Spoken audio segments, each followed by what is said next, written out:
마가복음 2장 통해서 두 가지 내용을 살펴보면서 함께 기도하기를 원합니다. 2장 1절 말씀 보시겠습니다. 수요일에 예수께서 다시 가버나움에 들어가시니 집에 계시다는 소문이 들린지라.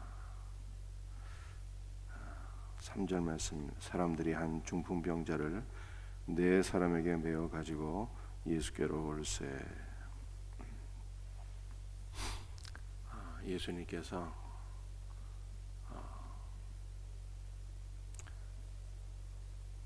약 30년간의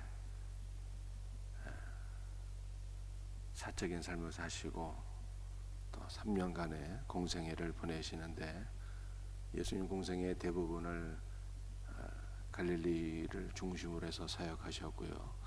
그 가운데 특별히 가버나움은 예수님께서 사역하신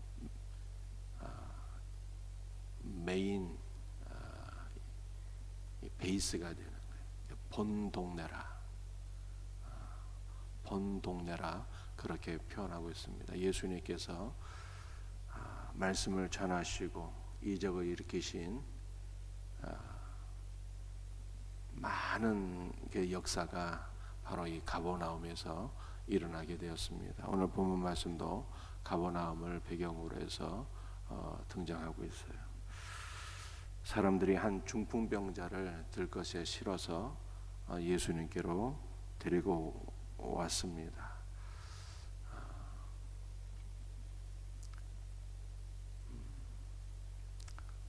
이 중풍병자는 문자 그대로 중풍 맞아서 걸을 수 없는 사람을 이야기하는 거겠죠. 그런데 우리 주변에는 영적인 중풍병자들이 많이 있어요. 일단 믿지 않는 사람들은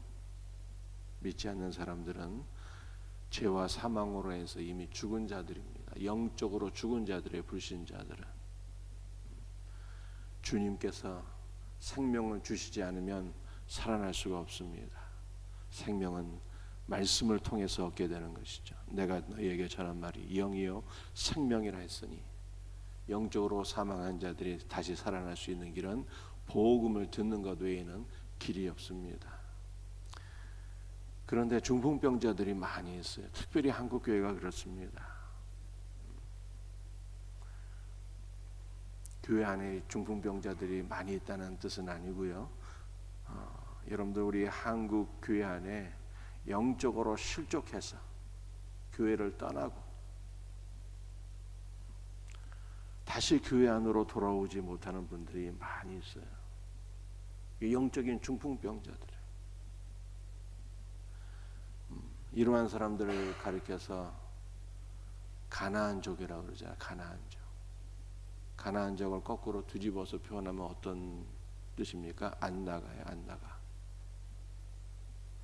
전에는 교회를 다녔는데 교회 안에 여러 가지 문제로 인해서 상처를 받고 실족해서 교회를 떠났어요. 차라리 다른 교회 가서 저 목회자를 만나서 신앙생활을 하면 좋겠는데 그것도 아니고 아예 안 나가버리는 사람들이 있어요. 이러한 분들은요, 영적으로 중풍병을 맞은 거예요. 스스로 다시 교회에 나오기 어려운 분들이에요. 스스로 다시 교회에 나오기 어려운 분들은 지금 어떻게 해야 된다고 성경에 말씀하고 있습니까? 주변 사람들이 사랑과 관심으로 찾아가서 돌보아주고 그를 들것이라도 메어서 주님 앞으로 인도해야 살 수 있다. 성경이 지금 이렇게 말씀하고 있는 것입니다. 여러분들, 이 중풍병자가 예수님 만나기까지는요, 그 과정이 쉽지가 않습니다.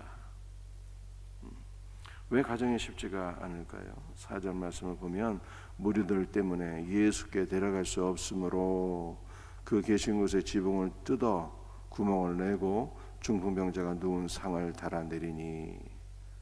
많은 장애물이 있는 거죠. 머리도 있고요. 너무 많은 사람들이 예수님께 운집해 있어서 이 중풍병자가 예수님을 만날 수가 없었어요. 그래서 4명의 이 친구들이, 4명의 우리 전도자들이 어떻게 했습니까? 예수님께서 계신 집에 지붕을 뜯어서, 여러분들 유대인의 지붕이요, 우리 공구리로 친 그런 지붕이 아니거든요. 나무를 우물 정자 모양으로 만들고 그 위에 나무 가지들을 놓고 진흙으로 덮은 거예요. 진흙으로 덮은 거예요. 그래서 사람이 뜯고자 하면 얼마든지 뜯을 수 있는 그러한 지붕입니다. 지붕을 뜯어서 들 것을 달아 내려서 예수님을 만나게 했다, 이렇게 성경이 말씀하고 있습니다. 여러분들 우리가 어저께 말씀을 들은 것을 기억하시죠? 전도는 어떤 것입니까? 전도는 영적 전쟁이에요. 예수님께서 복음을 증거하실 때 귀신들이 떠나가고 귀신들이 떠나감으로 영혼들이 주님 앞에 돌아오는 이러한 영적 전쟁이었어요. 전도는 영적 전쟁이기 때문에 반드시 그 과정이 형통하지 않습니다. 장애물이 있을 수 있다는 것이죠. 주님께로 다시 나아가고자 할 때 주변 사람들이 정죄할 수 있습니다. 비난할 수 있습니다. 모욕하고 조롱할 수 있습니다. 여러 가지 방해가 있을 수가 있어요. 물리적인 방해도 있을 수 있습니다. 지붕을 뜯지 않으면 도저히 만날 수 없는 그 간절함이죠. 간절한 소원을 가지고 주님을 만나야 이 사람이 낫겠다고 하는 그 간절한 열정을 가지고 기도하면서 주님 앞에 나아가지 않으면 나아갈 수 없는 그런 상황이 있을 수 있어요. 그런데 4명의 그 친구들, 4명의 전도자들이 그러한 믿음의 열정, 주님을 만나야 산다고 하는 그 믿음의 열정을 가지고 많은 사람을 뚫고 지붕을 뚫고 이 중풍병자를 예수님께 달아내린 거죠. 그랬을 때 주님께서 뭐라고 말씀하셨어요? 5절에 예수께서 그들의 믿음을 보시고 중풍병자에게 이르시되 작은 자야 내 믿음이 작은 자야 내 죄사함을 받았느니라. 친구들의 믿음을 보시는 거예요. 친구들의 믿음을. 전도자들의 믿음을 보시는 거잖아요. 그들의 믿음을 보시다잖아요. 복수잖아요. 복수가 누구겠어요? 전도자들의 믿음을 보시는 거예요. 작은 자야, 작은 자는 중풍병자를 얘기하는 거잖아요. 내 죄 사함을 받았다, 이렇게. 사랑하는 성도들이요, 주님께서 우리 성도들의 믿음을 보시고 한 영혼을 치료해 주신대요. 한 영혼을 구원해 주신대요. 온 인류의 유일하신 구원자, 우리 예수님을 만나야 살 수 있다고 하는 우리의 간절한 믿음, 간절한 소원, 간절한 열정을 가지고 전도할 때 주님께서 기뻐하시고 구원해 주십니다. 오늘 본문에 나타난 우리 예수님은 어떤 분이십니까? 17절 인자가 땅에서 죄를 사하는 권세가 있는 줄을 너희로 알게 하려 하노라. 아멘.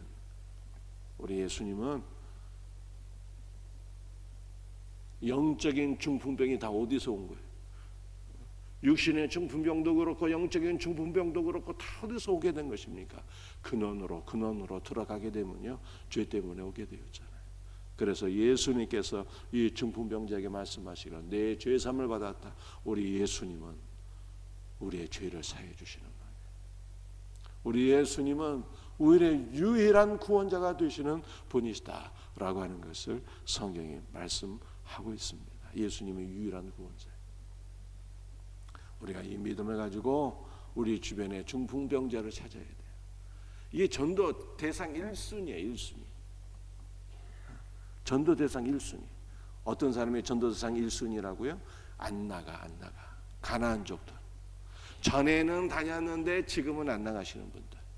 이런 분들이 전도 대상 1순위예요. 우리 주변에 널려 있습니다. 여러분들이 오늘 이 새벽에도 한번 주변을 쫙 기도하시면서 한번 생각해 보세요.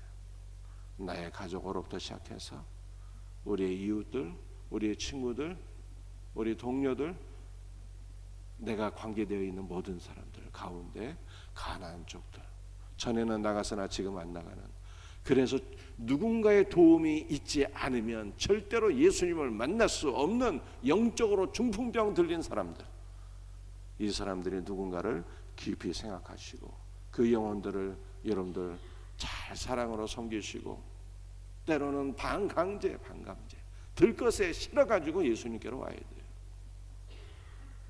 들것에 실어가지고 반강제. 이와 같은 은혜가 있기를 주 예수의 이름으로 축복합니다. 오늘 두 번째 한 가지만 더 말씀을 나누도록 하겠습니다.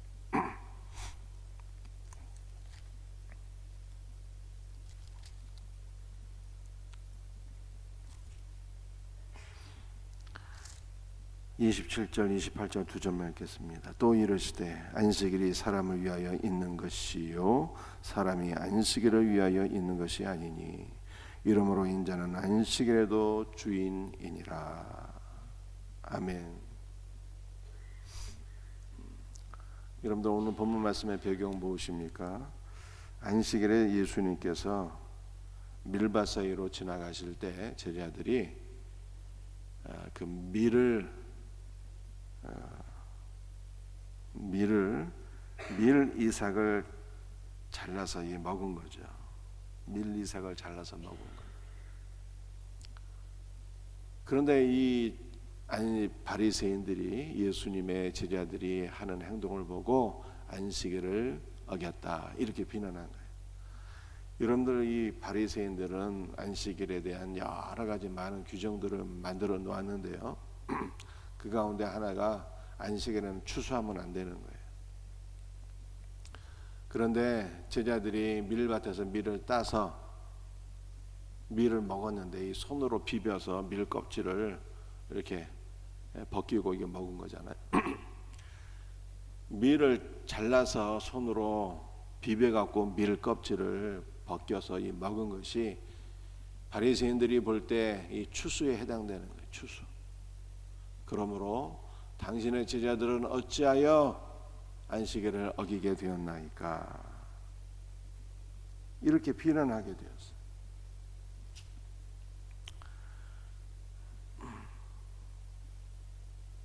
그때 예수님께서 다윗을 예로 들어서 아비아달 제사장 때 다윗이 하나님의 성전에 들어가서 제사장들 외에는 먹지 못하는 진선병을 너희들이 먹은 것을 알지 못하느냐 이렇게 말씀하셨어요. 그리고 여기에 대한 해석도 덧붙여 주셨는데 뭐라고 예수님 말씀하신 거예요? 사람이 안식일을 위하여 있는 것이 아니라 안식일이 사람을 위하여 있다. 하나님께서 안식일을 제정하신 기본 스피릿, 기본 정신, 기본적인 목적이 사람을 위한 것이다. 그러므로 다윗은 하나님의 성전에서 안식일임에도 불구하고 진설병을 먹었는데 이것은 안식일의 기본 정신, 사람을 살린다는 것, 사람을 위한다는 것, 이 기본 정신에 부합된 것이었다. 예수님께서 그렇게 말씀하셨어요. 그러면서 결론적으로 예수님께서 28절에 뭐라고 말씀하셨는가 하면은 이게 가장 중요한 내용이죠. 인자는 안식일에도 주인이니라 이렇게 말씀하셨어요. 여러분들 레위기서 23장 그 3절 말씀을 보게 되면 여호와의 안식일이다 이렇게 말씀하고 있어요. 그러니까 안식일이 누구에게 속한 것이라고요? 여호와의 안식일. 안식일은 여호와께 속한 것이래요. 여호와 하나님께서 안식일을 제정하셨고요.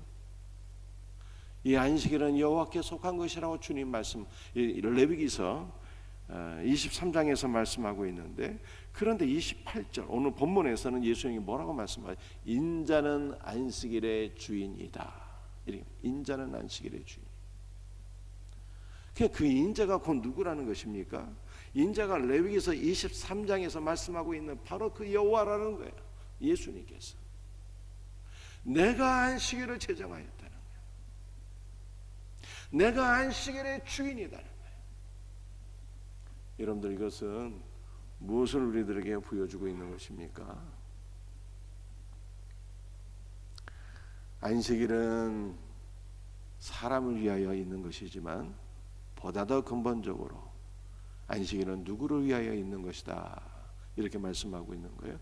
안식일은 주님을 위하여 있는 거예요. 주님을 위하여. 안식일은 주님께 영광을 돌려드리고 주님을 위하여 있는 거예요. 이것은 무슨 뜻입니까? 안식일, 여러분들 지금 안식일이 주일로 바뀌어진 것 아니겠습니까? 주일은 주님의 날인 거예요. 주님께 영광을 돌려드리고 주님을 섬기고 주님을 위한 모든 일들은 다 주일 성수에 해당되는 거예요. 그래서 예수님께서 밀밭 사이로 지나가실 때 제자들이 밀밭에서 밀을, 이삭을 따 먹은 것도 이것도 무슨 일이라는 거예요? 주님을 위한 일. 주님을 위해서 사역하기 위해서 먹었으니, 주님을 위하여 사역하기 위하여 먹었으니 이것도 주의 일이고 이것이 바로 주님을 위한 일이었다라고 성경에 말씀하고 있는 거예요. 여러분들, 그래서 주일의 성수냐 아니냐의 가장 중요한 기준점이 무엇입니까? 주님을 위하여 그 일을 했느냐는 거예요. 주님을 위하여. 주님을 위하여 설교했으면 그것도 주일 성수요. 주님을 위하여 예배드렸으면 그것도 주일 성수요. 주님을 위하여 주방에서 봉사했으면 그것도 주일 성수요. 주님을 위하여 한 영혼을 주님 앞으로 인도했으면 그것도 주일 성수요.